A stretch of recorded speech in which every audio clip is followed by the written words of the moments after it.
In a modest ranch house on the outskirts of Austin, a 68-year-old retired school principal was about to experience the ultimate betrayal. What began as a simple family gathering erupted into chaos when Eleanor Whitfield discovered her own children's calculated scheme. Eleanor wasn't your typical vulnerable senior. For 3 decades she had guided generations of students with her firm but compassionate leadership at Oakridge High School. When she encountered her son's dismissive comments about her living arrangements, she had no idea she was walking into an elaborate plan to seize control of her property and inheritance. Before we jump back in, tell us where you're tuning in from, and if this story touches you, make sure you're subscribed, because tomorrow, I've saved something extra special for you. The late afternoon sun streamed through the bay windows of Eleanor Whitfield's living room, casting golden patterns across the hand-stitched quilt that draped over her favorite armchair. The modest ranch house sat on 3 acres of land just outside Austin's city limits, property that had been in her late husband's family for generations. At 68, Eleanor had transformed the simple home into a haven of warmth and memories, with walls lined with photographs of her 30-year career as principal of Oakridge High School and shelves filled with books on education, Texas history, and her beloved mystery novels. "The thing about Agatha Christie," Eleanor said, adjusting her reading glasses as she addressed the 4 other women seated in her sunroom, "is that she understood human nature.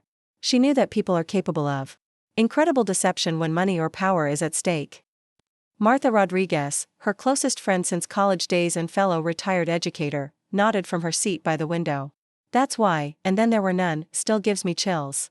The calculation behind each move, the way the killer manipulates everyone, it's disturbing because it feels possible." The other 3 members of their monthly mystery book club murmured in agreement. Diana Chen, a retired nurse, leaned forward with her characteristic intensity. "But there's also justice in her books. No matter how clever the criminal thinks they are, Christie finds a way to expose them." Eleanor smiled, feeling the familiar comfort that came from intellectual discussion among friends. At 68, she'd lost many things: her beloved husband Richard to cancer 3 years ago, her daily purpose as an educator to retirement, and some of her physical vitality to arthritis that occasionally flared in her hands. But her mind remained as sharp as ever, perhaps sharper for having spent decades honing her observational skills as both an educator and administrator. "You know," she said, setting down her teacup with deliberate care, "I've been thinking about Christie's emphasis on inheritance as a motive. People do extraordinary things when property and assets are involved." "Speaking from experience?" Martha asked with a raised eyebrow. Eleanor laughed. "Not personally, thank goodness. But as principal, I saw more than one family torn apart over who got grandma's house or dad's retirement fund. The most vicious disputes are always between people who share blood." The conversation might have continued along this philosophical vein, it usually did during their monthly gatherings, but the sound of vehicles pulling into her long gravel driveway interrupted their literary analysis. Eleanor frowned slightly. She wasn't expecting anyone, and her children rarely visited without calling first. "That sounds like more than one car," Diana observed, moving toward the window. Eleanor checked her watch, a silver timepiece Richard had given her on their 30th anniversary.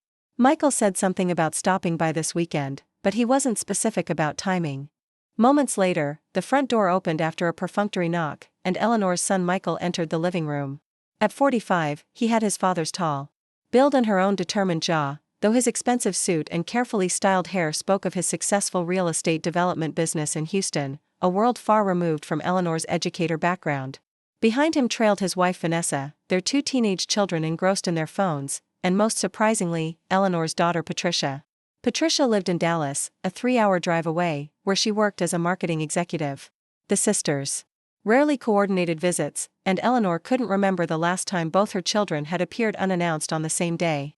"Mom," Michael said, his voice carrying an artificial brightness that immediately put Eleanor on alert.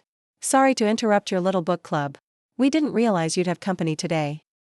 The phrase "little book club" carried a dismissive note that Eleanor chose to ignore as she rose to greet her unexpected family.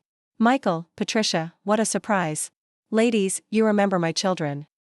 The women exchanged polite greetings, but Eleanor noticed how Michael's eyes swept the room, taking in the modest furnishings, the overflowing bookshelves, the collection of educational awards that lined one wall. His gaze carried an evaluative quality, as though he were assessing property rather than visiting his childhood home. "We were just in the neighborhood," Patricia said, though her uncomfortable stance and inability to meet Eleanor's eyes suggested otherwise. "Thought we'd check in on you, see how you're doing out here all alone." Martha, sensing tension, stood and gathered her book. We should probably wrap up for today, Eleanor. Same time next month? The other women took the hint, collecting their belongings with the efficiency of people who'd rather not witness family drama. Diana squeezed Eleanor's shoulder on her way out. Call me if you need anything, she whispered, her decades of nursing experience evidently picking up on undercurrents the others might miss. Within minutes, the house had emptied of all but family, and an awkward silence settled over the living room. Eleanor returned to her armchair, studying her children with the same observational skill she'd once applied to students trying to hide misbehavior. Preparing and narrating this story took us a lot of time, so if you are enjoying it, subscribe to our channel, it means a lot to us. Now back to the story. Well, she said finally, this is unexpected. Both of you showing up unannounced on the same day? Last time that happened was your father's funeral. Michael laughed too quickly. Can't a son visit his mother without an interrogation? Of course, Eleanor replied mildly. But typically, my children call first. And rarely coordinate their visits. Patricia sank onto the sofa, her designer clothes looking oddly out of place against the well-worn cushions. Mom, we're worried about you living out here all alone. It's so isolated, and the property is getting to be too much to manage. Eleanor's attention sharpened. This wasn't just a casual visit, this was a coordinated approach with a specific agenda. I'm managing perfectly well, thank you. Mrs. Martinez from town comes twice a week to help with the heavier cleaning, and Richard Jr. from down the road handles the yard work. Michael exchanged a glance with his sister that Eleanor caught and analyzed instantly. It was the same look students exchanged when their story wasn't being believed, a silent communication that confirmed conspiracy. Mom, Michael said, settling into Richard's old recliner without asking, something he knew irritated Eleanor. We've been looking at some nice retirement communities near Houston. Places where you wouldn't have to worry about maintaining this big property, where you'd have people around if you needed help. Retirement communities, Eleanor repeated, her voice neutral while her mind raced. At 68, I'm hardly ready for assisted living, Michael. Not assisted living, Patricia interjected quickly. Independent living communities. Beautiful apartments, activities, people your own age. No isolation. I'm not isolated, Eleanor countered. I have my book club, my volunteer work at the literacy center, my gardening group. Most of my life is in town, just a 15-minute drive away. But that's just it, Michael said, leaning forward with apparent concern. The driving. Your reflexes aren't what they used to be, Mom. Just last month when I visited, you nearly missed that stop sign on Oakwood Drive. Eleanor frowned, searching her memory. I don't recall any such incident. Patricia jumped in, her marketing skills evident in how she smoothly built on Michael's narrative. And then there was that time you left the stove on all night. Michael told me about finding the burner still on when he arrived for breakfast. Eleanor's frown deepened. She had no memory of this alleged incident either, and she was meticulous about kitchen safety, a habit developed over decades of managing school cafeterias and home economics classrooms. I don't recall leaving any burner on, she said firmly. And I certainly don't recall nearly missing a stop sign. Michael sighed dramatically, throwing Patricia a look that clearly communicated, see? She doesn't even remember. Mom, he said, his voice taking on a patronizing tone Eleanor had never allowed when he was growing up. Memory lapses are normal at your age. It's nothing to be ashamed of. But it's why we think it might be time to consider alternatives to living alone on this big property. Eleanor felt a cold sensation settle in her stomach as the pieces clicked into place. This wasn't about concern for her welfare, this was about her property. The 3 acres of land just outside Austin had quadrupled in value over the past decade. As the city expanded, developers had been making offers regularly, which she'd mentioned to Michael during one of his infrequent calls. Her reply came instantly, wouldn't miss it. What are we wearing? Something that says, I run this company now, I typed back. The next 2 days passed in a blur of meetings and preparations. I finalized my transition plan, briefed the Westridge team who would be taking over my clients, and carefully selected my outfit for Friday night, a tailored black suit with subtle crimson accents that conveyed authority without trying too hard. On Friday morning, I received a text from Michael, big night for Dad. Wish you could be here. I stared at the message, feeling a complex mix of emotions. Was this an actual invitation, weeks too late? Or just my brother's way of twisting the knife? I'll send a gift, I replied noncommittally. Hours later, Olivia and I stood in the lobby of the Grand Meridian Hotel. The elegant space was filled with Carmichael employees and business associates arriving for the gala, many stopping to greet each other warmly. No one approached us. Ready for this? Olivia asked, squeezing my arm. I took a deep breath. I've been ready for 12 years. We followed the signs to the Carmichael event and approached the check-in table. A young woman with a tablet looked up expectantly. Alexandra Bennett, I said. And guessed. She scrolled through her list, frowning slightly. I don't see, try again, I suggested calmly. I should be on there. After another moment of searching, her expression cleared. Oh, here you are. I'm so sorry, Ms. Bennett. You've been added as a VIP guest. She handed us each a name badge. The reception is through those doors. Dinner will be served at 8. We entered the ballroom, which was elegantly decorated with Carmichael's blue and silver corporate colors. A large banner read, Thomas Bennett, 35 years of excellence. Photos of my father throughout his career were displayed on easels around the room, documenting his rise from junior engineer to director. I scanned them quickly, not a single one included me. There's your mom, Olivia whispered, nodding toward a cluster of people near the bar. My mother stood with Vanessa and her husband, laughing at something someone had said. She hadn't changed much in the 5 years since I'd seen her last, still elegant in her conservative way, hair perfectly styled, wearing the pearl necklace my father had given her on their 25th anniversary. Let's get a drink first, I suggested, steering Olivia toward the opposite bar. As we waited for our champagne, I surveyed the room. Robertson spotted me from across the space and gave a small nod of acknowledgement but maintained his distance, respecting my wishes. Several other board members I had worked with during the transition were present, all carefully avoiding making direct contact. Your father just arrived, Olivia murmured. I turned to see him entering the ballroom, looking distinguished in his tuxedo. At 65, Thomas Bennett still commanded attention, his posture straight, his handshake firm as he greeted colleagues. Michael walked beside him, the resemblance between father and son striking, same build, same confident stride, same easy charm. The perfect heir apparent, or so my father thought. He doesn't know that Michael's department is one of the least profitable in the company, I said quietly to Olivia. One of the first things I'll have to address as president is whether to restructure or eliminate it entirely. Ouch, Olivia replied. Family dinners might get awkward. More awkward than not being invited to your father's retirement party? I countered. We found our assigned table, far from the center of the room where my family was seated. I recognized a few faces, mid-level managers from departments I had reviewed during my consulting work. They seemed surprised to see me. Alexandra Bennett. I introduced myself. Thomas's daughter. Oh, exclaimed one woman. I didn't realize. I mean, I've worked with your father for 15 years, and he rarely mentions. She trailed off, realizing her mistake. An uncomfortable silence fell over the table.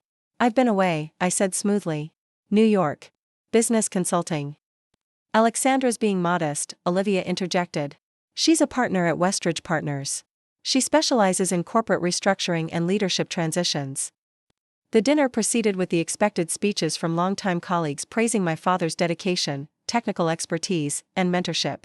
The CEO spoke about Thomas Bennett's contributions to Carmichael's success over 3 decades. My siblings were acknowledged. My name wasn't mentioned once. After the main course was cleared, Robertson approached the podium. This wasn't on the program I had seen. Before we continue with our celebration, he began, I'd like to take a moment to address Carmichael's future. As many of you know, our company has been undergoing a strategic review over the past 2 years, preparing for this leadership transition. On Monday, we'll be making an exciting announcement about our new executive team who will lead Carmichael into its next chapter. Murmurs rippled through the audience. My father looked surprised. This clearly wasn't part of the script he had expected. But tonight is about Thomas Bennett, Robert continued smoothly. And his remarkable legacy at Carmichael. Thomas, would you join me up here? My father made his way to the stage, accepting handshakes and pats on the back as he went. As he took his place beside Robert, his gaze swept the room and landed on me. For a brief moment, his composed expression faltered. Confusion, then something unreadable flashed across his face. Robert presented him with a crystal award commemorating his years of service, and my father stepped up to the microphone to give his remarks. His speech was what I expected, gracious thanks to colleagues, pride in the company's accomplishments, optimism for its future. He acknowledged my mother for her support, praised Michael's contributions to the sales team, and mentioned Vanessa's early years in the accounting department before she left to raise her children. Then, to my surprise, he paused. I'd also like to acknowledge my eldest daughter, Alexandra, who I've just noticed is here tonight. His voice carried a note of uncertainty. Alexandra chose a different path, away from Carmichael and away from Ridgemont. While we haven't always seen eye to eye on her choices, a father can still feel pride in his daughter's achievements. The words hung in the air. Was this an olive branch? Or just public relations? Either way, it was too little, too late. As applause filled the room, Olivia leaned close. The stage is set, she whispered. What's your move? I glanced at my watch. It was nearly time for dessert, after which people would begin mingling again. The perfect moment to make my entrance, or my exit. I need 5 minutes, I said, standing up. I'll be right back. I slipped out of the ballroom and found a quiet corner in the hotel lobby. Pulling out my phone, I called James. It's time, I said when he answered. Release the announcement to the business press. Effective immediately. You sure you don't want to wait until Monday? He asked. I'm sure. I ended the call and checked my email. Within minutes, the press release appeared in my inbox. Carmichael Industries names Alexandra Bennett as new president and COO. I forwarded it to Robert Chen with a brief note, the future starts tonight. His reply came seconds later, understood. Follow your lead? Yes, I typed back. When I returned to the ballroom, I took a moment to compose myself, checking my reflection in a decorative mirror. The woman staring back at me had come a long way from the idealistic graduate who had left Ridgemont 12 years ago, determined to prove that she could succeed on her own terms. I straightened my jacket, lifted my chin, and walked back to the ballroom. As I pushed through the doors, a notification chimed on my phone. The press release had gone live. Within seconds, phones around the room began buzzing as executives received the news alert. Heads turned. Conversation stopped mid-sentence. And there I stood, framed in the doorway, as the realization began to spread through the crowd. Robertson recovered first, stepping quickly to the microphone. Ladies and gentlemen, I see that news travels fast in the digital age. Allow me to be the first to officially introduce Carmichael Industries' new president and chief operating officer, Alexandra Bennett. The silence was absolute. Then, from somewhere in the back, a single person began to applaud. Others joined.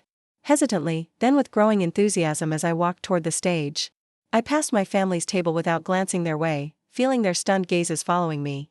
As I climbed the steps to the podium, I finally allowed myself to look directly at my father. His face had gone pale, his expression unreadable. Was it shock? Anger? Pride? I couldn't tell.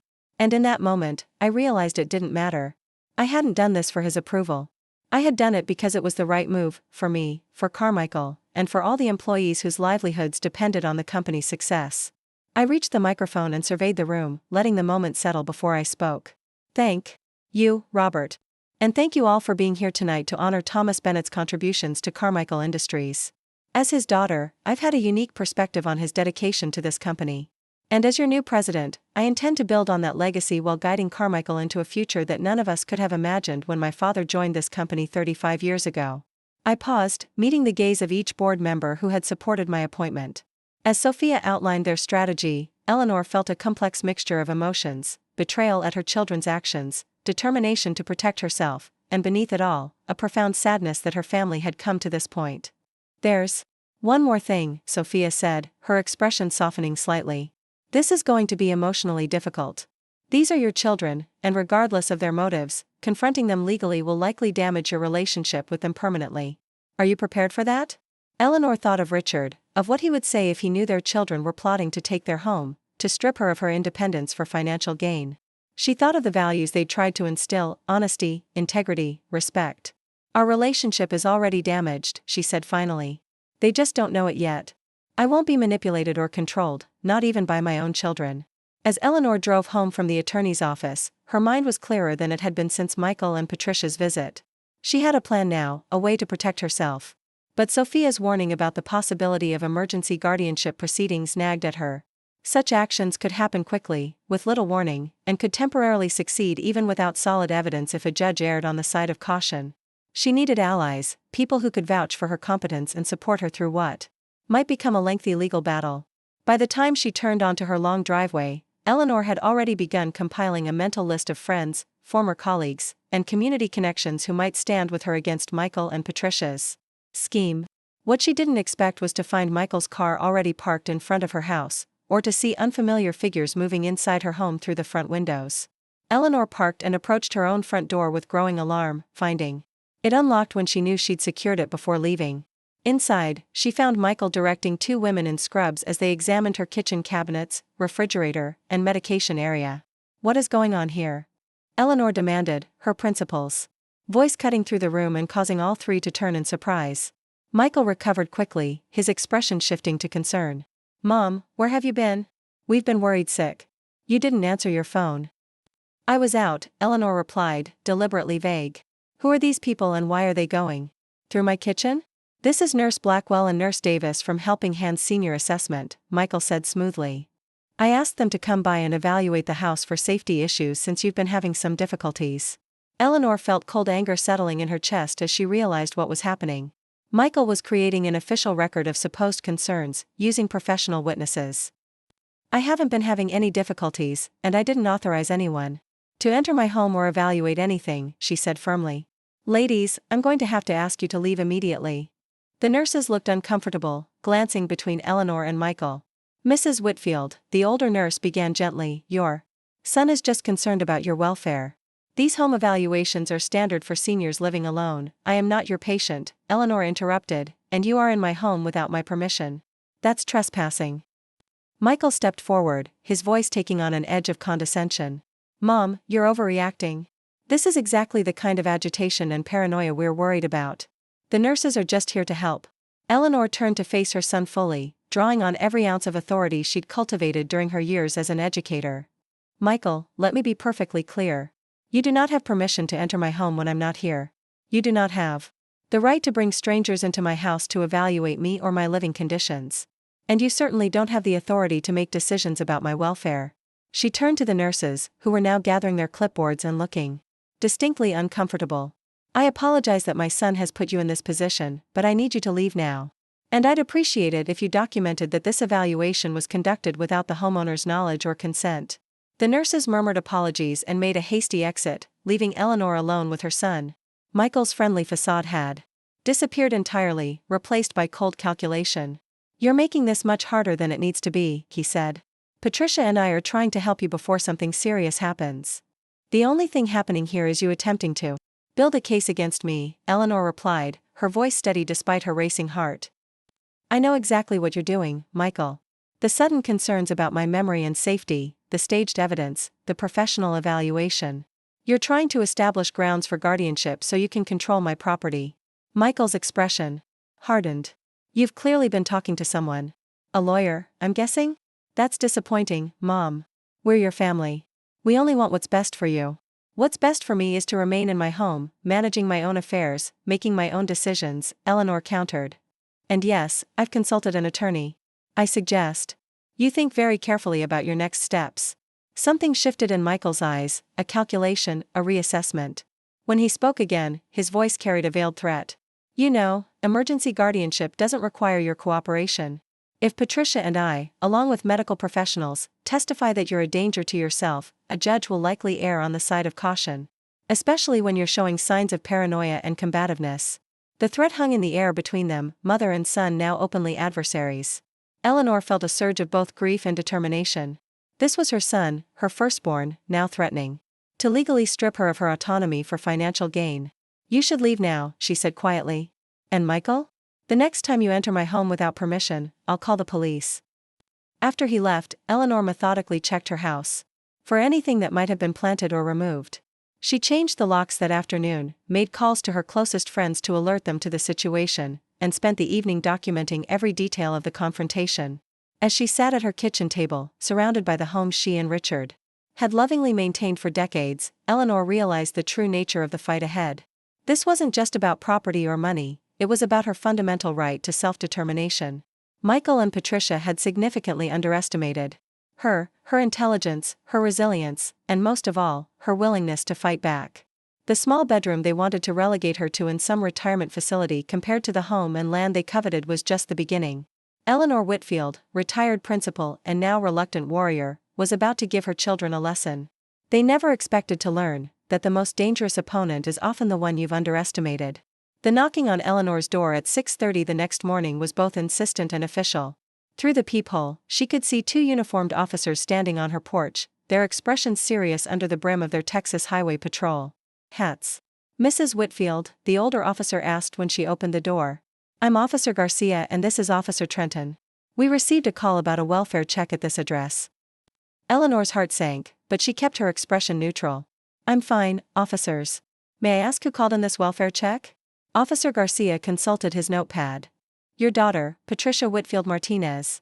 She reported that you've been exhibiting concerning behavior, including confusion and unsafe driving. She mentioned you nearly caused an accident yesterday on Highway 71. That's completely false, Eleanor said firmly, conscious of how her denial might sound to officers predisposed to see an elderly woman in crisis. I drove to Austin yesterday for an appointment and back without incident. There was no near accident. The officers exchanged a glance that made Eleanor's stomach tighten. This was exactly what Sophia had warned about, creating a paper trail of incidents that never happened. Ma'am, would you mind if we came in for a moment? Officer Trenton asked. Standard procedure for these checks. Eleanor knew she could refuse, but also recognized that such refusal would likely be documented as uncooperative behavior. Of course, officers. Please come in. She led them into her living room, grateful that she'd risen early as was her habit and was already dressed in slacks and a blouse, her house immaculate as always.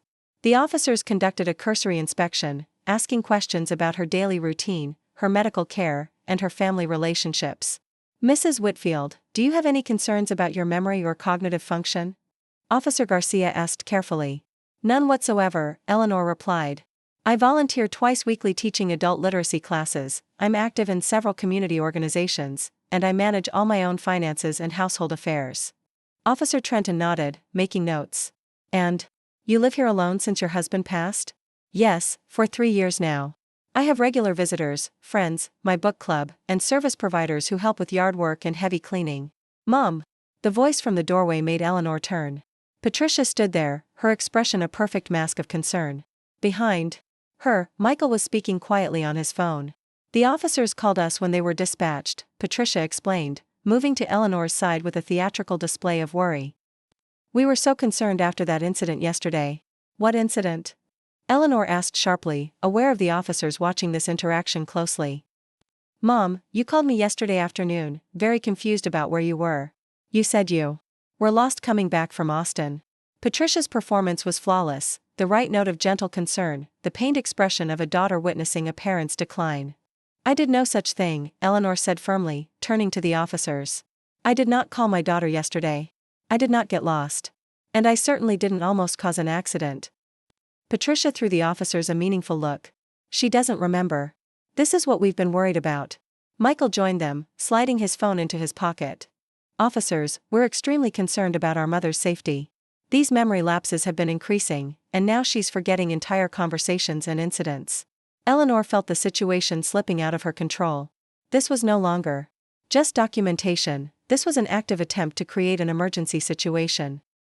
Officers, she said with all the dignity she could muster, I believe my children are deliberately creating false incidents to establish a pattern of cognitive decline. They want control of my property, which has recently received a substantial development offer. The officers looked uncomfortable, caught between conflicting accounts. Ma'am, is there perhaps a medical professional we could call? Someone who knows your history? My physician is Dr. James Matthews at Austin Medical Group, Eleanor said promptly. His office opens at 8 a.m. I had a complete physical and cognitive assessment 2 months ago with perfect results. Officer Garcia nodded, seemingly relieved to have a neutral third party to consult. We'll give his office a call once they open. In the meantime, that won't be necessary, Michael interrupted smoothly. We've already consulted with Dr. Alexandra Wilson, a geriatric specialist. She's on her way here now to conduct an evaluation. Eleanor felt a chill run through her. I did not consent to an evaluation by a doctor I've never met. Mom, we're worried about you, Patricia said, her voice breaking convincingly. Please just talk to Dr. Wilson. For our peace of mind. The officers seemed inclined to support this reasonable-sounding request. Eleanor realized she needed to take control of the situation quickly. Officers, may I speak with you privately for a moment? She asked, moving toward the kitchen. Once out of earshot of her children, Eleanor spoke quickly and clearly. Officers, I am being targeted by my children for financial gain. The property this house sits on is worth over $2 million to developers. I have documentation of their attempts to move me to a retirement facility and sell this property. I've already consulted an attorney, Sophia Ramirez, about their actions. Her number is in my phone. She could see skepticism in their expressions, but also a hint of consideration. She pressed on.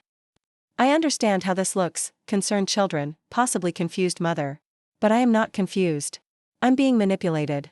Please, before you Make any decisions, call my attorney or my regular physician. Don't let my children orchestrate this situation. Officer Garcia studied her face for a long moment before nodding slightly. We'll need to complete our welfare check, ma'am, but we'll also make those calls. When they returned to the living room, a new figure had arrived, a polished woman in her 50s with silver-streaked hair and a medical bag. Mrs. Whitfield, I'm Dr. Alexandra Wilson. Your children asked me to conduct an evaluation of your cognitive status. Eleanor straightened her spine, channeling the authority that had served her well through decades as a principal. Dr. Wilson, I have not consented to any evaluation by you. I have a primary care physician who conducted a full assessment recently. Mom, please, Michael said, his voice carrying the perfect note of pained concern. Dr. Wilson is just here to help. Officer Garcia, Eleanor said, turning to the policeman, I'd like to call my attorney now. And I do not consent to any medical evaluation at this time. The tension in the room was palpable as Eleanor reached for her phone. Before she could dial, Patricia intercepted, placing a gentle hand on her arm. Mom, this is exactly what we're worried about. The paranoia, the accusations. Please, just let Dr. Wilson ask you a few questions. Officer Garcia cleared his throat. Perhaps we should wait until we can reach Mrs. Whitfield's regular physician. If there's documentation of a recent evaluation, of course, Dr. Wilson said smoothly. I'm simply here as a consultant. Mrs. Whitfield, would you be more comfortable if we waited to hear from your regular doctor? I understand how overwhelming this must feel. The apparent reasonableness of this approach was its own trap, Eleanor realized. Even in appearing to back down, they were creating a narrative of her being difficult and overwhelmed. What I would be most comfortable with, Eleanor said clearly, is for everyone except the officers to leave my home immediately. I did not invite any of you here, I have not consented to any evaluation, and I am not experiencing any medical emergency. Michael's mask of concern slipped momentarily, revealing frustration. Officers, this is exactly the combative behavior we've been concerned about. My mother has always been stubborn, but this level of paranoia and resistance is new and alarming. Officer Trenton, who had been quietly observing the dynamics, finally spoke. Sir, your mother appears oriented and articulate to me. Unless we observe evidence of immediate danger to herself or others, we can't force an evaluation. Thank you, officer, Eleanor said, relief washing through her. I'd like to make those calls now. The next hour unfolded in a series of phone calls and tense conversations. Dr. Matthews, reached at his office, confirmed Eleanor's recent clean bill of health and expressed concern about the attempted forced evaluation. Sophia Ramirez, patched in on conference call, documented the morning's events and informed everyone present that she would be filing for an immediate protective order against Michael and Patricia for elder harassment. By the time the officers left, followed reluctantly by her children and the geriatric specialist, Eleanor felt drained but victorious. The first attempt at creating an emergency situation had failed, but she harbored no illusions that it would be their last. She called Martha immediately, recounting the morning's events. They're escalating faster than I expected, Martha said, worry evident in her voice. You shouldn't be alone there, Eleanor. What if they try something else? That's exactly what Sophia said, Eleanor agreed. She's filing for emergency protection orders today, but in the meantime, she suggested I have someone stay with me. I'm packing a bag now, Martha declared. I'll be there in an hour. With Martha on the way, Eleanor turned to the next task Sophia had outlined, documenting and securing her assets. She spent the next hour making calls to her bank, investment firm, and insurance company, placing security holds on all accounts and updating her contact information to ensure no changes could be made without her direct, in-person verification. She was completing the last of these calls when Martha arrived, overnight bag in hand and determination written across her face. First things first, Martha announced after settling in. We need to do a security check of this house. Change all the locks, check for cameras they might have planted, secure your documents.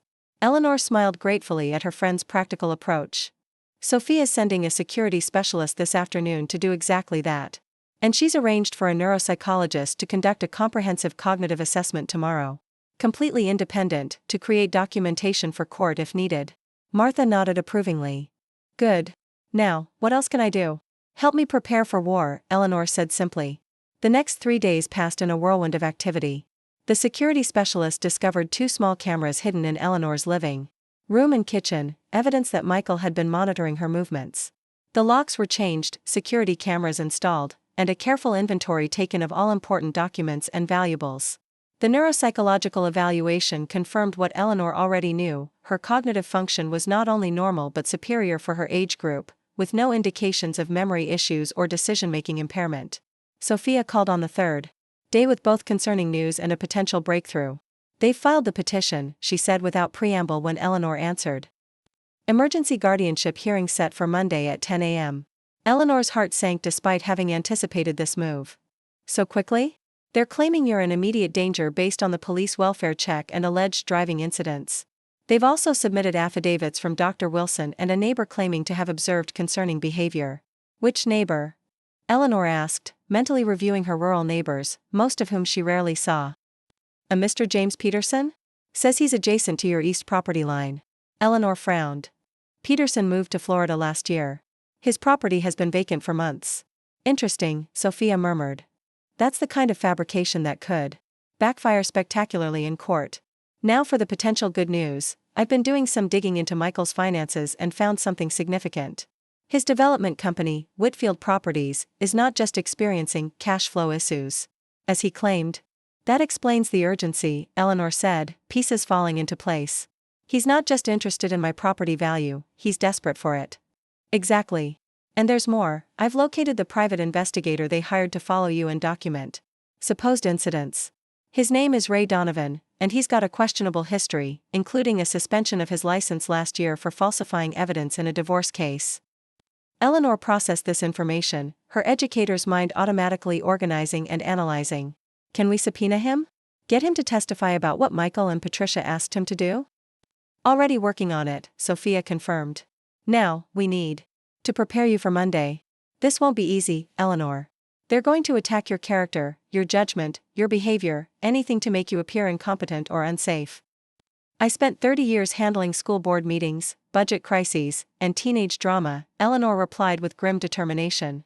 "I can handle my own children and a courtroom." After the call ended, Eleanor sat on her porch swing, looking out over the property that had been in Richard's family for generations. The land where they'd raised their children, planned their retirement, built their dreams. The pain of betrayal was a physical ache in her chest. "You doing okay?" Martha asked, joining her with 2 glasses of iced tea.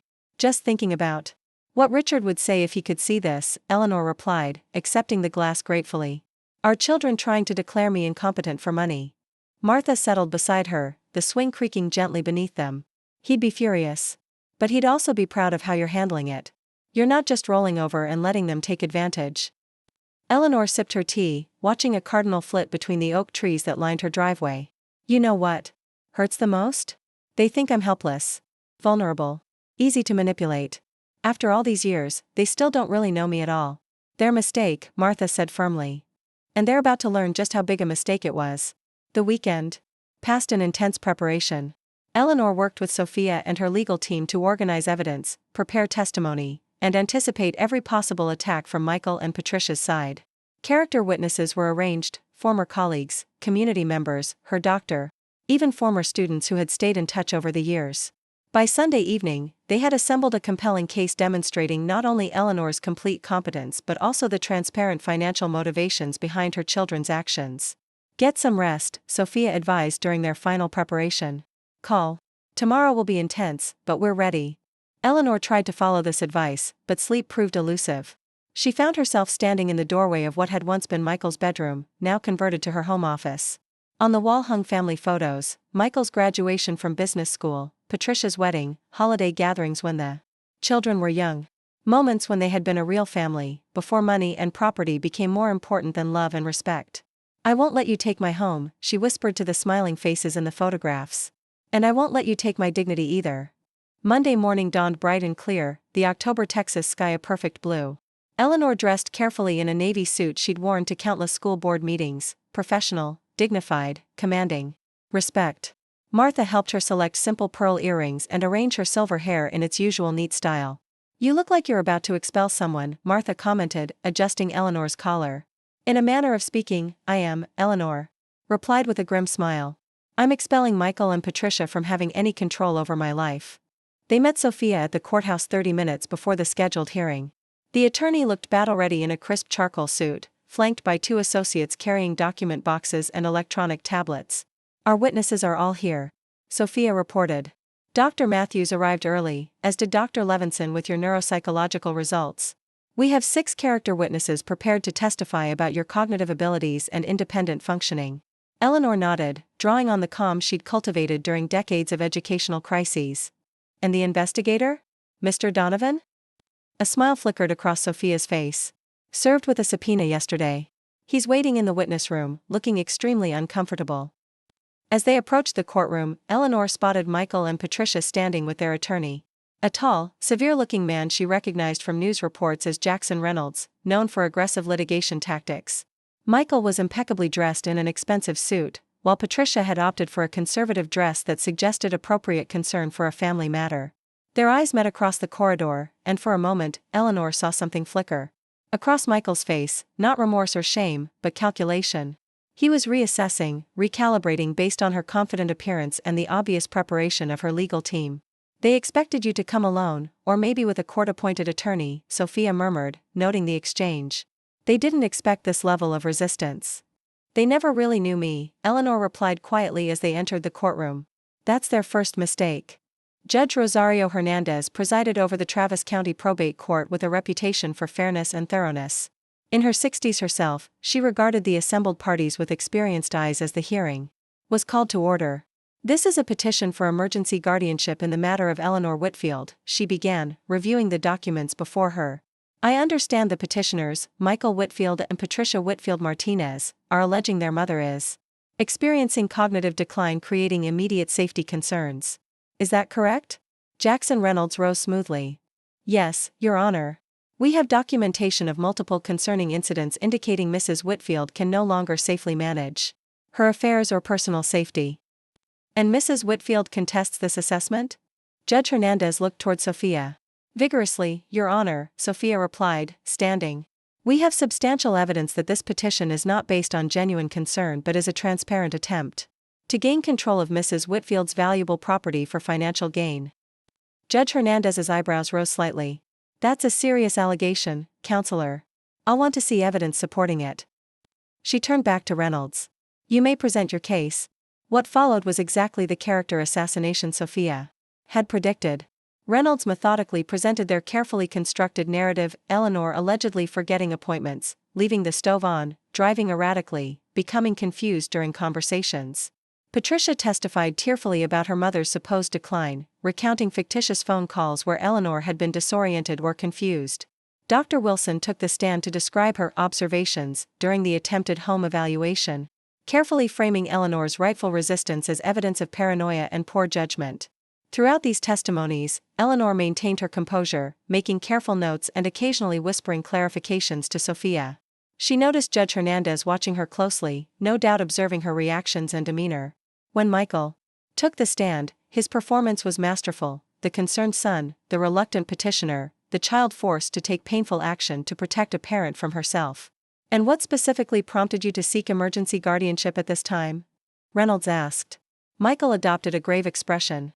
The incident last week when Mom almost caused a major accident on Highway 71 was the final straw. When the responding officers called us, and she didn't even remember the incident or the police coming to her house, we knew we couldn't wait any longer. Her safety, and potentially others' safety, was at immediate risk. Objection, Sophia called sharply. Counsel is allowing the witness to testify to events that have not been established with evidence. There is no police report of any accident or near accident on Highway 71 involving Mrs. Whitfield. Judge Hernandez turned to Reynolds. Do you have documentation of this alleged incident? A police report, witness statements? Reynolds hesitated. Just long enough for Eleanor to know they had no such evidence. The officers conducted a welfare check, Your Honor, which is documented. The near accident was witnessed by Mrs. Whitfield Martinez. I see, the judge replied, making a note. Please continue, but stick to documented incidents.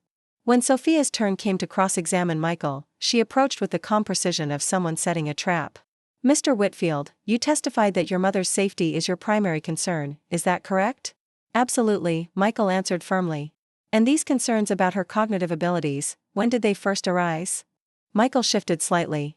Over the past year, we've noticed increasing issues with memory, judgment, confusion. Interesting, Sophia said, picking up a document from her table.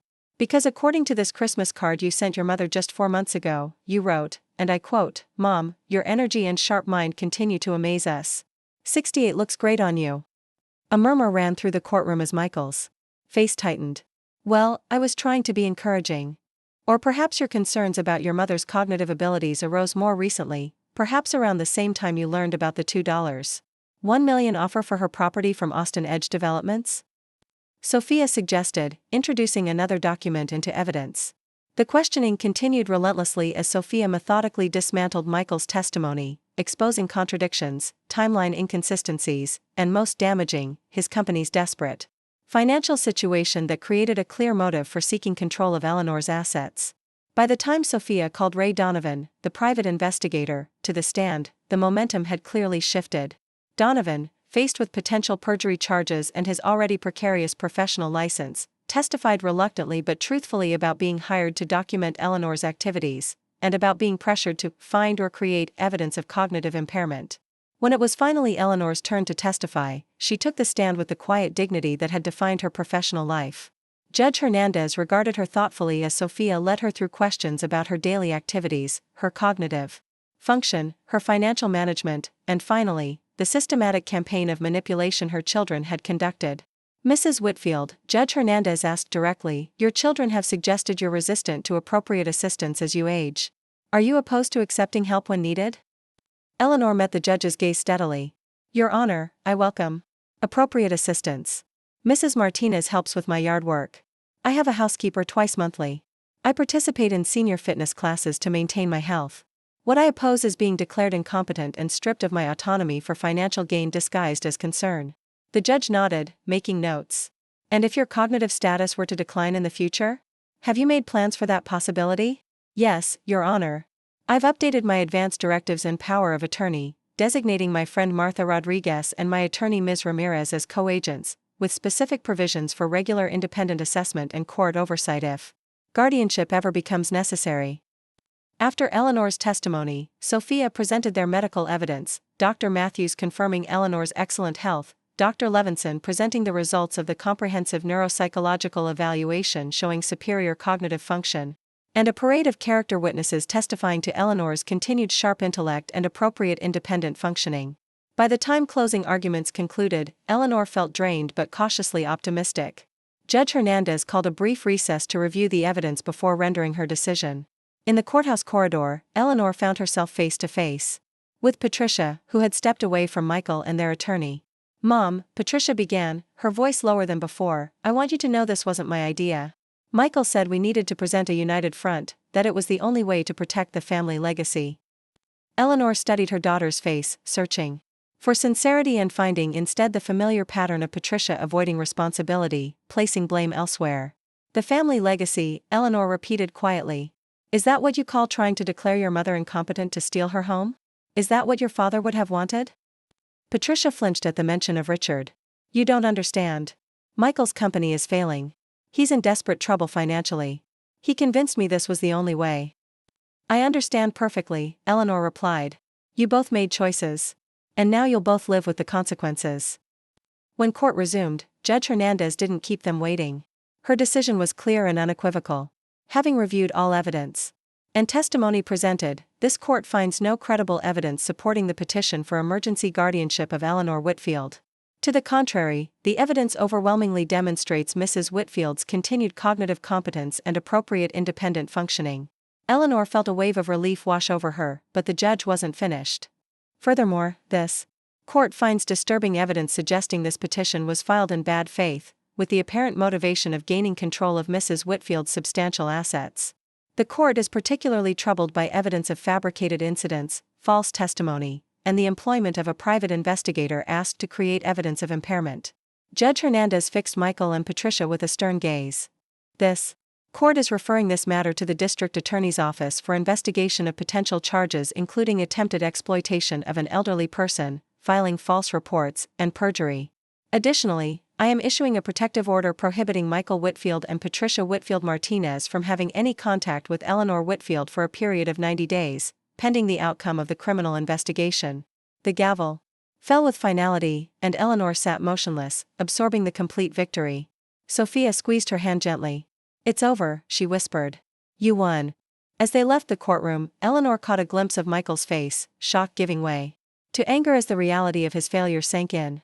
He had gambled everything on the assumption that his mother would be an easy target, a vulnerable senior easily manipulated and controlled. That miscalculation had not only cost him his relationship with his mother but potentially his freedom as well. Outside in the October sunshine, surrounded by friends who had come to support her, Eleanor felt the weight of the past weeks lifting. The small room her children had tried to relegate her to, both literally in some retirement facility and figuratively as a diminished, incompetent elder, had been replaced by something much bigger: vindication, justice, and the freedom to live her life on her own terms. The battle had been painful, the betrayal deep and lasting. But as Martha hugged her fiercely and her former colleagues offered congratulations, Eleanor Whitfield knew that her victory wasn't just for herself. It was for every older person facing manipulation and control, every senior whose voice was dismissed or ignored. They had given her the small room, expecting easy compliance and surrender. Instead, she had given them the surprise of their lives, and reclaimed not just her property, but her power.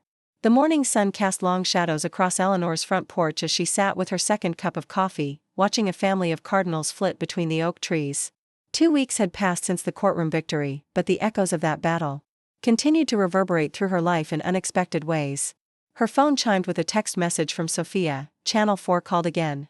They want to interview you for their Elder Justice series. Still interested? Eleanor considered the question carefully. In the days following the hearing, local media had picked up the story: retired school principal fights off children's guardianship attempt. What had begun as a private family matter had transformed into something larger, touching a nerve in the community and sparking conversations about elder rights and financial exploitation. Yes, she texted back. I think it's important. As she set down her phone, Martha emerged from the house carrying her own coffee mug. Her friend had extended her stay indefinitely, their decades-long friendship deepening into a comfortable companionship that filled the house with conversation and laughter. Channel 4 wants an interview, Eleanor informed her. Martha nodded approvingly. Good. People need to hear what happened to you. It might help someone else recognize the warning signs before things go as far as they did with Michael and Patricia. The protective order remained in effect, keeping her children at a legal distance.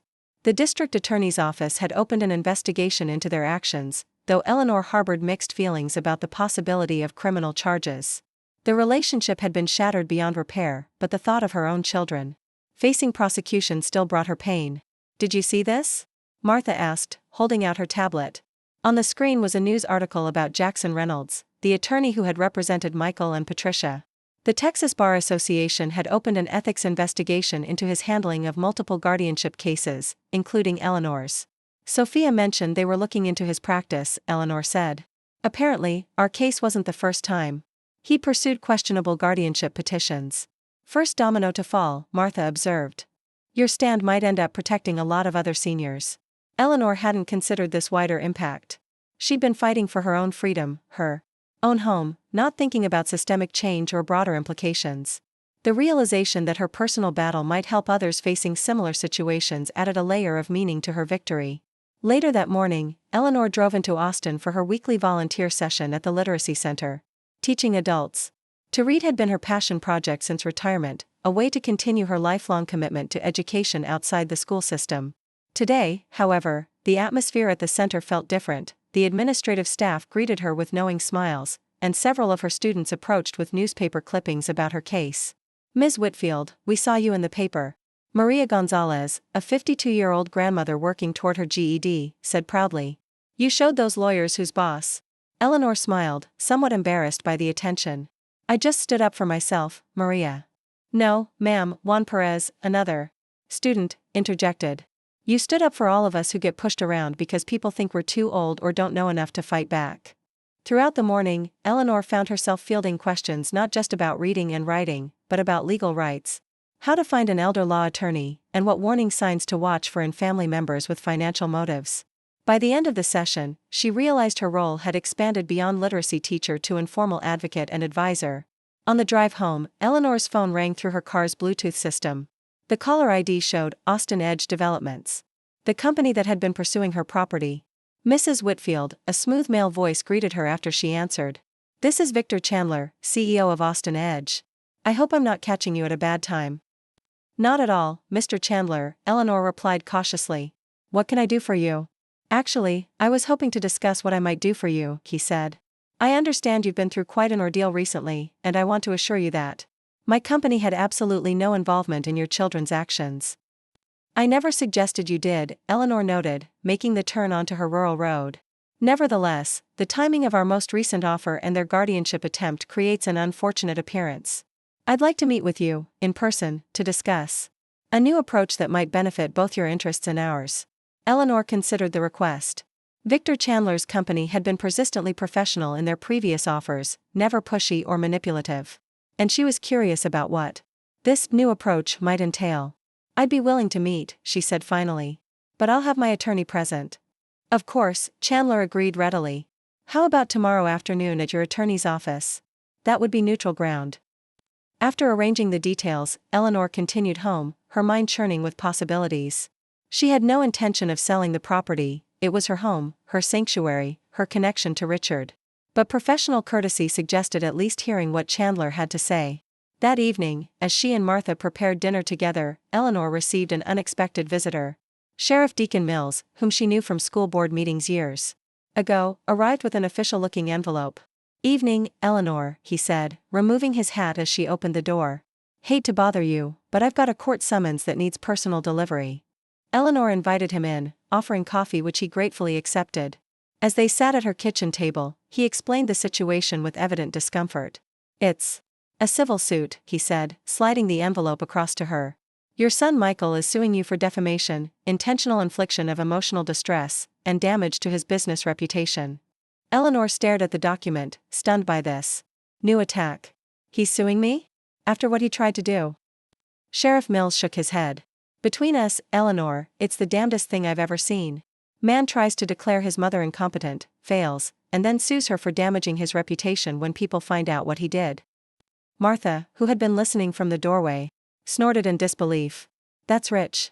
He damages his own reputation by his actions, then blames Eleanor for the consequences. After the sheriff left, Eleanor called Sophia immediately. The attorney's response was both reassuring and illuminating.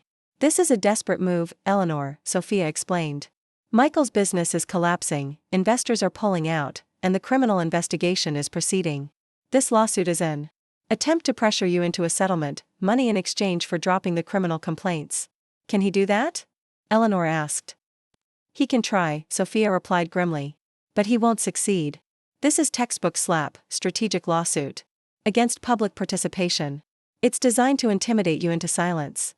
Texas has anti-SLAP legislation precisely to prevent this kind of abusive litigation. We'll file a motion to dismiss immediately.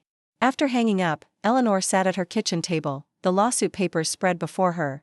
Martha placed a comforting hand on her shoulder. He's not giving up, is he? Eleanor said quietly. Because he's desperate, Martha pointed out. And desperate people make mistakes. This lawsuit will backfire just like the guardianship petition did. Eleanor nodded, drawing strength from her friend's confidence. It's just hard to believe it's come to this. Legal battles with my own son. You didn't choose this fight, Martha reminded her. They brought it to your doorstep. All you're doing is defending yourself. That night, Eleanor slept fitfully, troubled by dreams of courtrooms and accusations.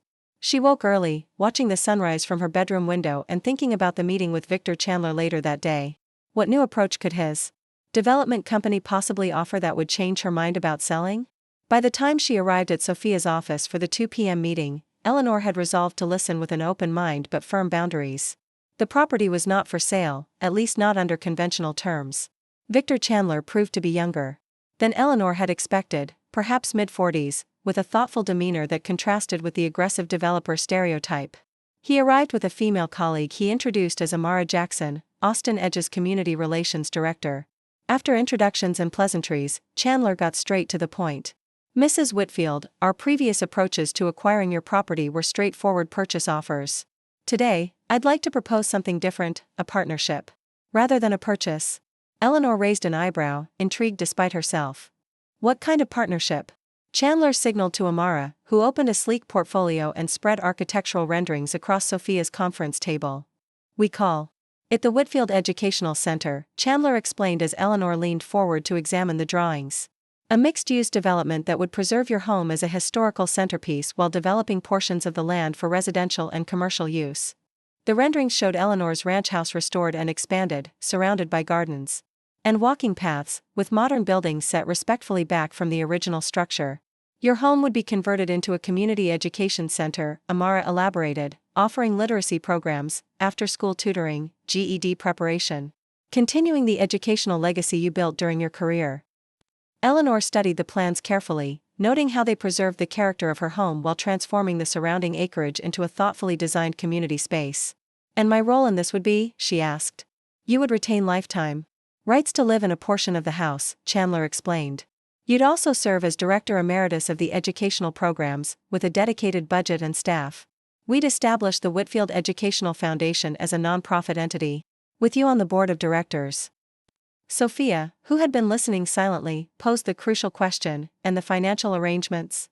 Chandler named a figure for Eleanor's partnership interest that made even the experienced attorney blink in surprise. It was substantially more than their previous purchase offers, structured as both upfront payment and ongoing income from the development. Why this approach? Eleanor asked directly. What changed? Chandler exchanged glances with Amara before answering. Frankly, Mrs. Whitfield, your recent publicity made us reconsider our standard development model. Your story resonated with many people, highlighting the importance of respecting seniors' autonomy and honoring their legacies. We realized there might be a way to achieve our business goals while also creating something meaningful for the community, and for you. Eleanor wasn't naive enough to believe this was pure altruism. Austin Edge still stood to make substantial profits from developing most of her land. But the proposal offered something her children's scheme had completely ignored: respect for her life's work and her continued value to the community. I'll need time to consider this, she said finally. And to review all the details with my attorney. Of course, Chandler agreed, leaving the portfolio of renderings and a comprehensive written proposal. Take all the time you need. This would be a significant partnership, and we want you completely comfortable with every aspect. After Chandler and Amara departed, Eleanor turned to Sophia. What do you think? The attorney tapped the financial section of the proposal thoughtfully. It's surprisingly generous. And the structure gives you significant control. They can't proceed with development until the educational center is established and funded. It would continue Richard's family legacy, just in a different form, Eleanor mused. The land would still serve a purpose, still benefit the community. It also solves your long-term security concerns, Sophia pointed out. The financial package would provide for your needs indefinitely, without requiring you to leave your home. As they discussed the proposal's details, Eleanor found herself warming to the concept. Unlike her children's scheme, which would have erased her presence and voice entirely, this partnership acknowledged her continued value and agency. It wasn't a surrender of her property but a transformation of it into something that could benefit many while honoring her life's work. On the drive home, Eleanor's thoughts turned to Michael's lawsuit and the stark contrast between his approach and Chandler's. One sought to silence and control her, the other offered collaboration and respect. I think she regrets what happened, though she hasn't said it directly. She keeps newspaper clippings about this center. Eleanor nodded, absorbing this information without commenting directly. And are you doing well, Jennifer? The conversation shifted to Jennifer's life, her nursing career, her young family, her recent move back to Austin. As they talked, Eleanor felt a small bridge forming across the chasm that had divided her family, not reconciliation with her children, but perhaps the beginning of a new connection with the next generation. Would it be all right if I brought my kids to some of the children's programs here? Jennifer asked as they prepared to part ways. They should know their great-grandmother's legacy, even if she left the sentence unfinished. They would be very welcome, Eleanor assured her. Family connections matter, Jennifer, even when they're complicated. After Jennifer departed, Eleanor found herself drawn to the quiet garden that had been preserved from her original landscaping. Richard had designed the space years ago, incorporating native Texas plants that would thrive with minimal water. The developers had respected this area completely, even enhancing it with additional seating and subtle lighting for evening events. As she settled onto a bench beneath a mature mesquite tree, Eleanor reflected on the journey that had brought her to this moment. The betrayal by her children had been devastating, but it had also catapulted her into a new phase of life she could never have anticipated. Martha found her there, bringing a glass of iced tea and quiet companionship. Taking a breather from your admirers? Eleanor smiled. Just processing everything. It's been quite a day. Quite a year and a half, Martha corrected her. From fighting for your freedom to creating all this. She gestured toward the educational center where people still milled about, exploring the facilities. You've inspired a lot of people, Eleanor. That wasn't my intention, Eleanor admitted. I was just trying to survive what Michael and Patricia started. The best inspiration often comes from people who aren't trying to inspire, Martha observed. They're just living their values. In challenging circumstances. Their conversation was interrupted by Diana Chen approaching with an elderly gentleman Eleanor didn't recognize. Eleanor, there's someone you should meet, Diana said. This is Judge Howard Fitzgerald, retired from Travis County Probate Court. He's been following your advocacy work. The distinguished-looking man shook Eleanor's hand warmly. Mrs. Whitfield, your case caught my attention when it first made headlines. I spent 30 years overseeing guardianship matters, and I've been troubled by the increase in financially motivated petitions in recent years. Please, join us, Eleanor invited, indicating the garden bench. Judge Fitzgerald settled beside them, his expression serious. I've been working with a legislative committee on guardianship reform. Your experience highlights several critical gaps in the current system, how easily emergency petitions can be filed with fabricated evidence, how the burden falls on the alleged incapacitated person to prove competence rather than on the petitioner to prove incompetence. Eleanor nodded, having identified these same issues through her advocacy work. The system seems designed with good intentions but easily exploited. Exactly, the judge agreed. Which is why I'd like to invite you to testify before the committee next month. Your first-hand experience, combined with your educational background and the solution you've created here, makes you an ideal advocate for meaningful reform. The invitation was unexpected but immediately compelling. Eleanor had spoken at senior centers and community forums about her experience, but addressing a legislative committee represented an opportunity to influence policy at the state level. I'd be honored, she said without hesitation. What specifically would the committee want to hear? They spent the next half hour discussing the proposed reforms, strengthening requirements for evidence in emergency petitions, implementing penalties for false claims, establishing a right to independent evaluation, and creating a system of supported decision-making as an alternative to full guardianship. As Judge Fitzgerald departed with a promise to send formal details about the hearing, Eleanor felt a renewed sense of purpose. The educational center was just one manifestation of her response to what had happened. Advocacy for systemic change was equally important. You're not done fighting, are you? Martha observed with a knowing smile. Different kind of fight now, Eleanor replied. Less personal, more structural. The laws need to change to protect others who might not have the resources or support system I was fortunate to have. By early evening, most guests had departed, leaving just the core team who had brought the center to life. They gathered in what had once been Eleanor's dining room, now transformed into a small conference area, sharing impressions of the day and discussing final details for the first full week of programming. The waiting list for the adult literacy program is already twice what we anticipated, reported Carmen Vasquez, the center's newly hired educational director. And the senior technology classes are completely full. We'll need to add sessions, Eleanor noted, making notes on her tablet. At 70, she had embraced technology with characteristic thoroughness, mastering the systems needed to help administer the center's operations. As the meeting concluded and the team dispersed, Eleanor and Martha walked through the quiet building, turning off lights and locking up for the night. The private residential wing where they lived remained separated from the public spaces by a secure door code, allowing them to maintain personal space while being intimately connected to the center's activities. Up next, you've got 2 more standout stories right on your screen. If this one hit the mark, you won't want to pass these up. Just click and check them out. And don't forget to subscribe and turn on the notification bell, so you don't miss any upload from us. That afternoon, as Eleanor sat in her garden planning the fall planting, her phone chimed with an email notification.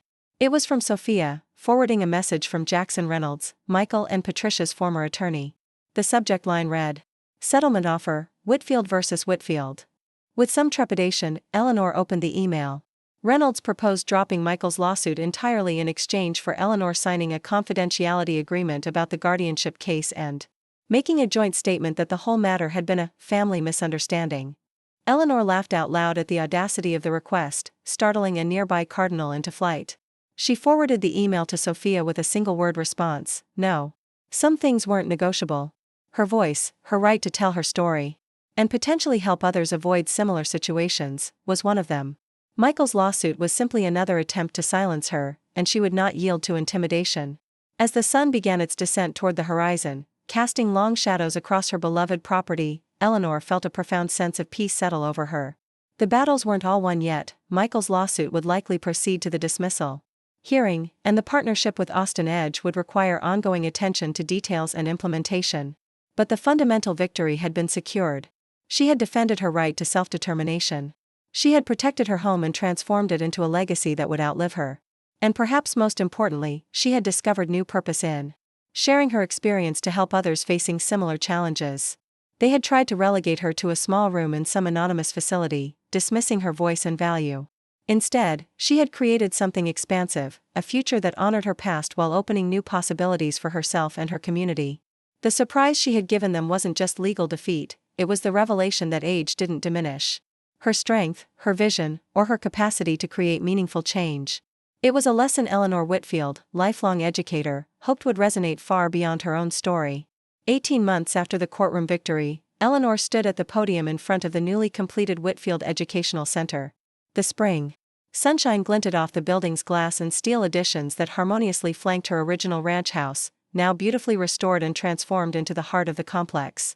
Before her stretched rows of chairs filled with community members, reporters, and supporters who had gathered for the grand opening ceremony. "Education has been my life's purpose," Eleanor began, her voice carrying clearly across the attentive crowd. "For 3 decades, I guided young minds as principal of Oakridge High School. But today marks the beginning of a new chapter, not just for me, but for our entire community." She gestured toward the modern campus that now occupied portions of what had once been her private land. "This center represents what's possible when we refuse to be diminished by age or circumstance, when we transform challenges into opportunities, and when we insist that our value doesn't diminish with the passing years." As Eleanor continued her speech, she caught Martha's encouraging smile from the front row. Their friendship had deepened into something familial over the months of planning and development. Martha had officially moved into the private wing of the main house that Eleanor had reserved as part of her agreement with Austin Edge Developments. The two women had created a comfortable shared living arrangement that provided both companionship and independence. "Many of you know that this center was born from conflict," Eleanor continued, addressing directly the story that had made headlines across Texas. "My own children attempted to declare me incompetent to gain control of this property for financial gain. They tried to relegate me to a small room in a retirement facility, assuming I would surrender without a fight." Murmurs rippled through the audience. The story had become well known through Eleanor's advocacy work, though she rarely discussed it in such personal terms. But that attempt, painful as it was, led to an unexpected opportunity. "It forced me to consider what legacy I truly wanted to leave. Not just financial inheritance for my family, but a living legacy that would serve generations of learners in our community." The transformation of her property into the educational center had evolved significantly from the initial proposal. Working closely with Victor Chandler and his team, Eleanor had shaped every aspect of the project, from architectural details to programming priorities. The result was a unique campus that offered adult literacy programs, after-school tutoring, senior education initiatives, and community gathering spaces. "Today, we open these doors to everyone who seeks knowledge, connection, and growth," Eleanor continued. "From children needing after-school support to adults pursuing literacy, from seniors exploring technology to community groups needing meeting space, this center belongs to all of you." As she concluded her remarks and ceremonially cut the ribbon stretched across the main entrance, Eleanor felt a profound sense of fulfillment. The pain of her children's betrayal remained, but it had been transformed into something constructive and meaningful. The crowd moved inside for tours and refreshments, admiring the thoughtful design that preserved the character of Eleanor's original home while creating modern learning spaces. The library still held her beloved mystery collection, now expanded into a community resource. Richard's study had become a quiet reading room, his engineering books still prominently displayed alongside newer editions. "You've created something remarkable here," Sophia Ramirez said, approaching Eleanor as she greeted guests in what had once been her living room. The attorney had become a close friend as well as a continued legal advisor. "We created it," Eleanor corrected her. "I couldn't have done this without your guidance." Sophia smiled, accepting the acknowledgement. "Have you seen the latest enrollment figures? Over 300 community members already registered for the first round of programs." Before Eleanor could respond, Victor Chandler joined them, looking pleased with the turnout and positive media coverage. The partnership had proven beneficial for both parties. Eleanor had maintained control over the educational aspects while Austin Edge had developed the surrounding property into an attractive mixed-use community. "The mayor just arrived," Victor informed them. "And there's a reporter from the Texas Tribune who'd like to interview you both about the elder rights legal clinic." The legal clinic had been Sophia's inspiration, a twice-monthly service offering free consultations to seniors facing potential exploitation or guardianship issues. It operated from a dedicated office in the center, staffed by volunteer attorneys and law students from the University of Texas. "Give us a moment," Eleanor requested. Victor nodded and moved to greet other guests. When he was out of earshot, Sophia leaned closer. "I have news about Michael's lawsuit. The Texas Supreme Court denied his final appeal yesterday. The case is officially dismissed with prejudice, and the court awarded you full recovery of legal fees." Eleanor absorbed this information with a complex mixture of emotions. Michael had pursued the defamation case relentlessly, appealing each dismissal and fighting sanctions every step of the way. The legal battle had dragged on even as his business collapsed entirely and he relocated to California. "So it's truly over," she said quietly. "Completely finished," Sophia confirmed. "And the precedent this sets for anti-SLAPP protections for elder abuse victims is significant. Your case will help others fight back against similar intimidation tactics." This knowledge provided Eleanor with more satisfaction than the legal victory itself. Throughout the long months of litigation, she had maintained that the principle mattered more than personal vindication, that creating stronger protections for vulnerable seniors was worth the emotional cost of the extended conflict. As the afternoon progressed, Eleanor was approached by dozens of well-wishers, community leaders, and media representatives. The center's opening was being treated as a significant event not just for the local area but as a model for similar projects across the state. "Mrs. Whitfield?" A hesitant voice drew Eleanor's attention as the crowd began to thin. She turned to find a woman in her 30s, clutching a program from the opening ceremony. "I'm Jennifer Martinez, Patricia's stepdaughter. I don't know if you remember me." Eleanor studied the young woman's face, finding traces of familial resemblance. She had met Jennifer only a handful of times at family gatherings before Richard's death. "Of course I remember you, Jennifer. It's been several years. I wasn't sure if I should come today," Jennifer admitted, glancing around nervously. "After everything that happened with Patricia and Michael, but I wanted you to know that not everyone in the family supported what they did." Eleanor gestured to a quiet corner where they could speak more privately. "Thank you for saying that. How is Patricia doing?" Despite everything, she couldn't help wondering about her daughter, with whom she'd had no contact since the protective order was issued. "She's different," Jennifer said carefully. "The divorce from my father was finalized last year. She's been working through that community service program the court ordered, teaching financial literacy at a senior center in Dallas." She paused, seeming to choose her next words with care.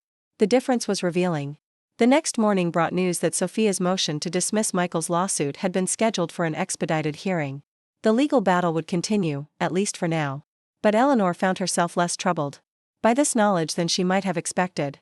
Something had shifted in her perspective, a realization that defending herself was not just about preserving what was, but about creating what could be. When the Channel 4 News crew arrived that afternoon for the scheduled interview, Eleanor welcomed them with a new sense of purpose. This wasn't just about telling her story, it was about using her experience to help others.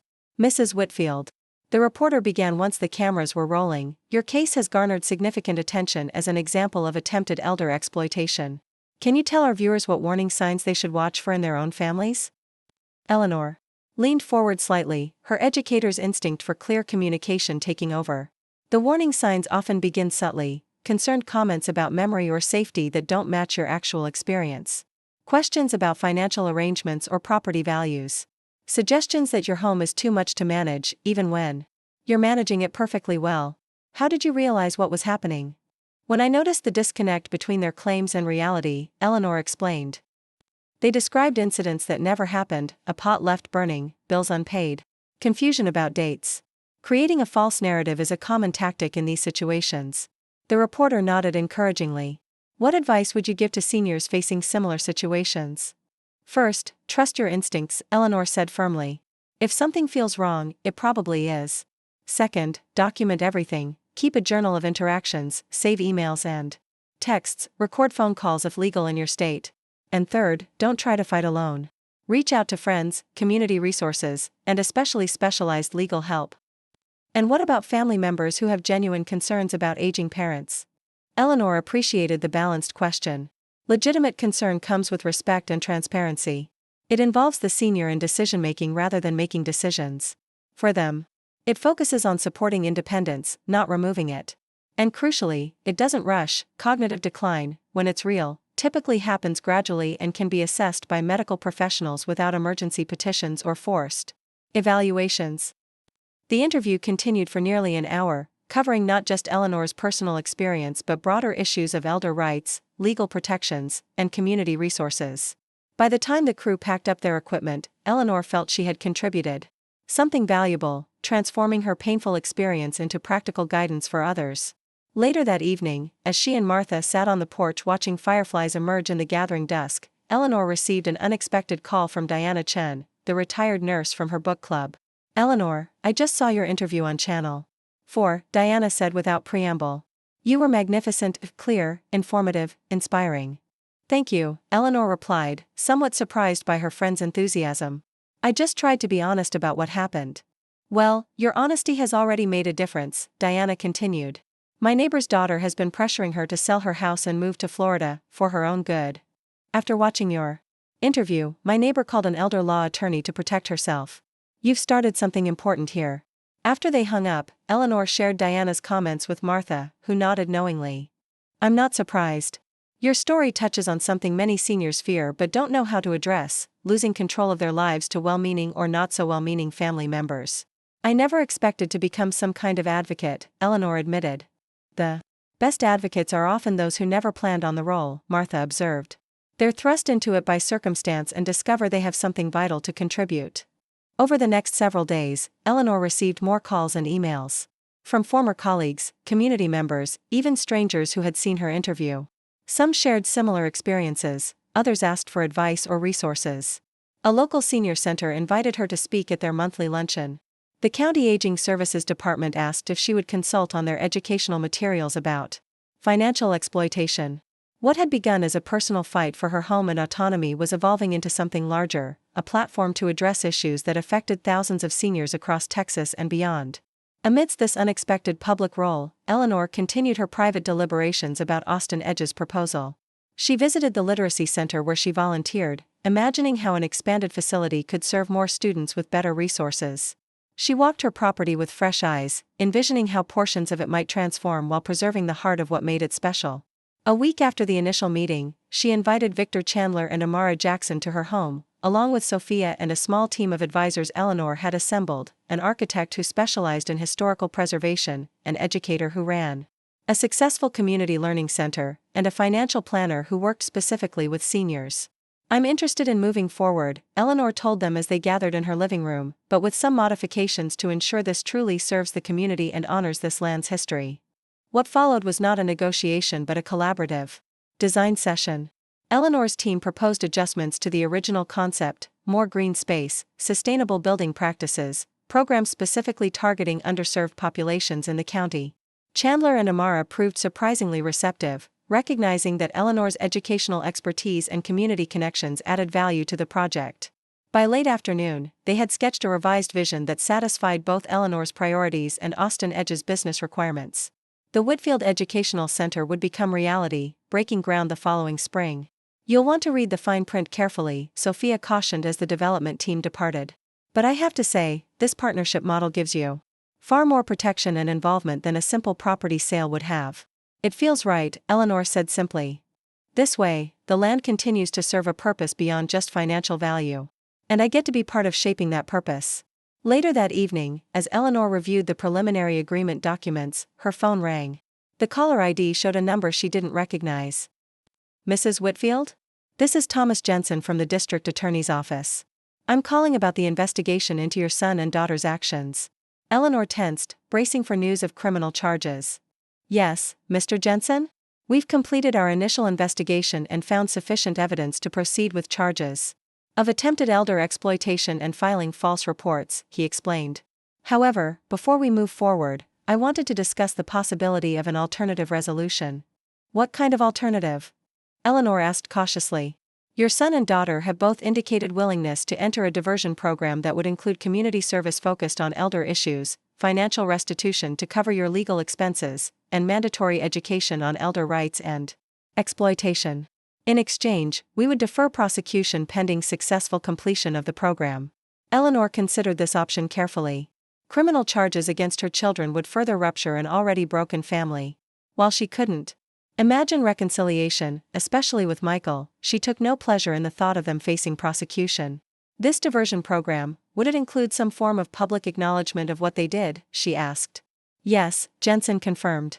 They would be required to make a statement accepting responsibility for their actions, which would become part of the public record. They would also be prohibited from any similar actions in the future, with immediate prosecution of the original charges if they violate that prohibition. I need to think about this, Eleanor said finally. Can I call you tomorrow with my decision? After hanging up, she shared the conversation with Martha, who listened thoughtfully before offering her perspective. What would serve justice better? Martha asked. Seeing them punished, or knowing they've been required to learn from what they did wrong and perhaps prevent others from making similar mistakes? Eleanor gazed out her window at the property that had been the center of so much conflict. When I was principal, I always believed education was more effective than punishment alone. That rehabilitation should be the goal whenever possible. Does that belief extend to your own children? Martha asked gently. It was the central question, cutting to the heart of Eleanor's values. Did she truly believe in second chances, in the possibility of growth and change, even for those who had hurt her deeply? Yes, she said finally. I think it does. Not because I expect forgiveness and reconciliation, some bridges can't be rebuilt. But because it's consistent with who I've always been and who I want to continue to be. The next morning, Eleanor called the district attorney's office and agreed to the diversion program. It wasn't forgiveness, but it was a choice that aligned with her lifelong commitment to education and growth rather than punishment alone.